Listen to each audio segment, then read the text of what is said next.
రాజాసింగ్ అంటే హిందుత్వం, హిందుత్వం అంటే రాజాసింగ్. అలాంటి రాజాసింగ్ సొంత బీజేపీ నేతలనే టార్గెట్ చేస్తూ విల్లంబులు ఎక్కుపెడుతున్నారు. జై శ్రీరామ్ అంటూ నినాదాలు చేసే రాజాసింగ్ ఆ రాముని చేతిలోని బాణాన్ని కాషాయ పార్టీ నేతలపైనే గురిపెడుతున్నారు. రాజాసింగ్ కి కమలం పార్టీలో ఎవరితో పడడం లేదు. పార్టీ నుంచి బయటకు వెళ్ళాక కూడా ఆ నాయకుడిని వెంటాడుతున్నాడా? రాజీనామా చేశారన్న మాటే గాని ఆయన మనసంతా బీజేపీ చుట్టే తిరుగుతోందే.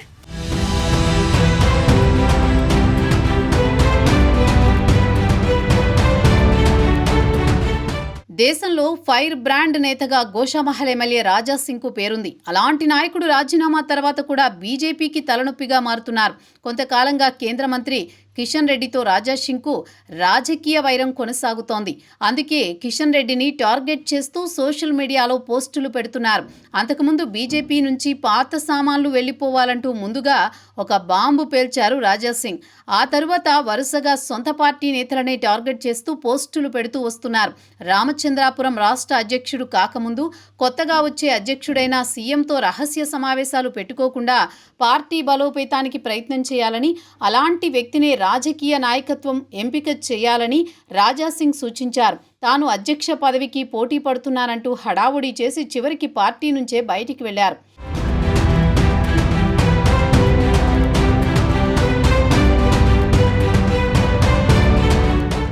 అయితే రాజాసింగ్ ప్రస్తుతం కిషన్ రెడ్డిపై చేస్తున్న ఆరోపణలు ఇప్పటివి కావని అర్థమవుతోంది.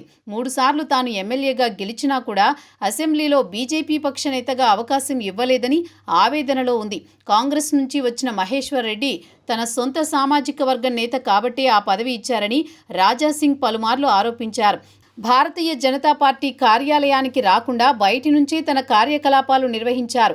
అవకాశం వచ్చిన ప్రతిసారి కిషన్ రెడ్డిపై విరుచుకు పడుతున్నారు. గతంలో తనపైన పీడీ యాక్ట్ పెట్టాలంటూ సొంత పార్టీ నేతలే పురమాయించారంటూ మరో బాంబు పేల్చారు రాజాసింగ్. అయితే తనపై పీడీ యాక్ట్ పెట్టిన సమయంలో తనకు అండగా ఉన్న అన్న ఇప్పుడు ఎటువైపున్నాడో అర్థం కావడం లేదని ఆవేదన వ్యక్తం చేస్తున్నారు.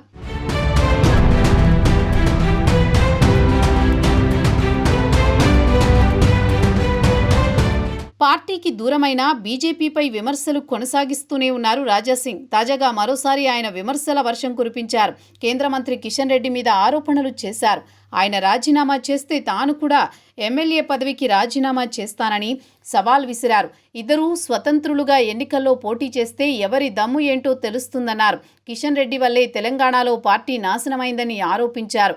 ప్రస్తుత కమిటీతో బీజేపీ ఎన్నికల్లో గెలిస్తే తాను రాజకీయ సన్యాసం తీసుకుంటానని అన్నారు రాజాసింగ్. కిషన్ రెడ్డితో పాటు ప్రస్తుత బీజేపీ అధ్యక్షుడు రామచంద్రరావుపై ఆరోపణలు చేశారు.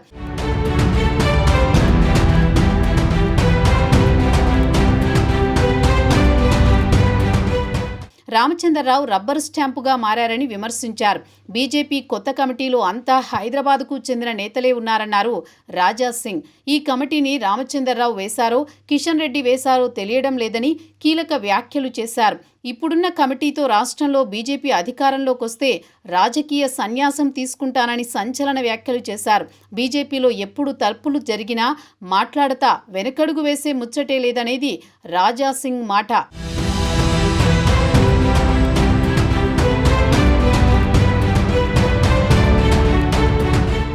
సాంకేతికంగా పార్టీకి దూరమైన రాజాసింగ్ మనసు మాత్రం బీజేపీలోనే ఉందని అర్థమవుతోంది. ఆయన మాటలందుకు బలాన్ని చేకూర్చుతున్నాయి. దేశంలో కట్టర్ హిందూవాదిగా మంచి ఫాలోయింగ్ ఉన్న రాజాసింగ్ను వదులుకోవడం పార్టీకి ఇష్టం లేదు. అయితే పట్టుబట్టి కిషన్ రెడ్డి వేటు వేయించారని రాజాసింగ్ ఆరోపిస్తున్నారు. పార్టీ అధిష్టానం పిలుపు కోసం వెయిట్ చేస్తున్నానన్న రాజాసింగ్ బీజేపీ అధిష్టానం నుంచి పిలుపొస్తే వెళ్లి కలుస్తానంటున్నారు.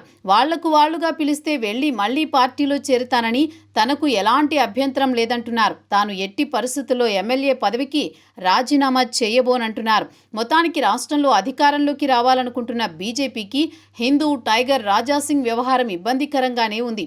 ఇప్పటికైనా బీజేపీలోని కీలక నేతలు మరోమారు చర్చించి పార్టీలోకి తీసుకోవాలంటున్నారు కరడుగట్టిన కార్యకర్తలు. రాజాసింగ్ రాజకీయ భవిష్యత్తు రానున్న రోజుల్లో ఏ టర్న్ తీసుకుంటుందో చూడాలి మరి.